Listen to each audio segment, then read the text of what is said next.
Hello, gang. How are you today? Whenever someone says to me, "Oh, David, you're going to live 100 years more," it's really kind of offensive to me because it cuts off something that I need to talk about. And I felt talk to other seniors, and they all agree with me. You know, everyone eventually has to deal with aging, and it is especially hard for this generation's of LGBTQ Americans. Because in the epidemic of the 1980s, HIV and AIDS, most of us lost our family, our support group in the community. We lost the people that we were going to grow old with, to have those dinner parties and share stories about incredible times, or share our experiences with being in the hospital or in critical care or, you know, arthritis. Uh, those important things that you need to talk about, or even discussing what happens after death. Is there a God? Important subjects. But what I've noticed over as I have gotten older, and I, in the last 10 years, have been in very bad health. I've had 8 days in critical care. I had a serious case of COVID. And I certainly have had to face the fact that sometime I'm not going to bounce back. I'm very proud of how I bounced back after each of these uh, challenges. I've done 5 one-man shows. I've written a book. I've done started a video blog. I have every time as I have faced a challenge, I have come out with clear visions and clear goals that will give me a meaningful life, a reason to live. And COVID has been particularly hard because not only as a gay man who has went through the 80s pandemic and an HIV positive man, it is no one to share it with, no one to compare it with. Almost all of my friends are a generation behind me. It is a lonely place for most LGBTQ seniors. And I'm blessed. I have friends that call in every week. I have friends that call in every month. I have friends that are there for me in plenty of them. I am totally blessed, but I realize I'm the exception. Most of my peers in the community, senior citizens, are alone, no one to talk to. The crisis has taken a real toll on them mentally and physically. Uh, and it's been a difficult period. Now, here's why you're going to live to be 100 offends me.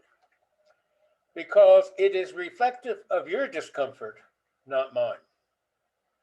You don't want to talk about people that you know dying or being sick or in pain. Uh, you avoid them if they're too sick. You warehouse them if they become too much trouble. You don't want to talk about the possibility of them dying. It is really important to understand that. 1 second here.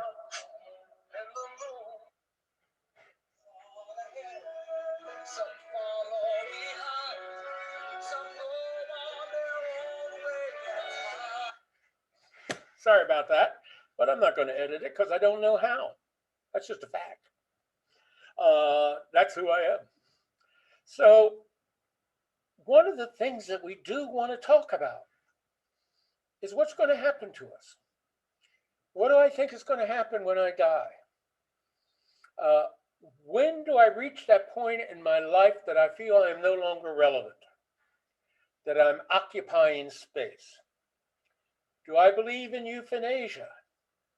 Do I believe in making room on this planet, which is horribly overoccupied? These are the things we need to talk about. These are the things we have a deep desire to talk about because they involve some of the most important decisions in our life. But these are the things that we can't get others who are younger to talk about with us. It makes them uncomfortable. They don't want to deal with the subject. But what they don't realize, by their uncomfort level, they're leaving us more isolated and more desperate for someone to have those conversations with. So I ask you, when you go to your seniors or your parents who are seniors, but especially your brothers and sisters in the LGBTQ community, many of us who lost all of our friends, I lost 310 friends to AIDS.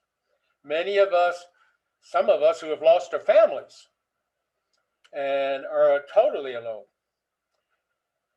Embrace their journey. Learn about their fears. Help them through those fears. Let them know that they're still important and relevant to you in a serious way, not with cliches. So I'm not going to live to be 100. I don't want to live to be 100. I want to know when I reach a point that I'm no longer relevant or capable of contributing to this world. That's a fair discussion. And so I urge you to open up your hearts and your minds and start treating your seniors, your pioneers, those who made it possible to have many of the things we couldn't have, marriage, kids, etc., and embrace them and give them the gift of conversation and intellect and give them the respect that they deserve. Take care, gang. I love you very much.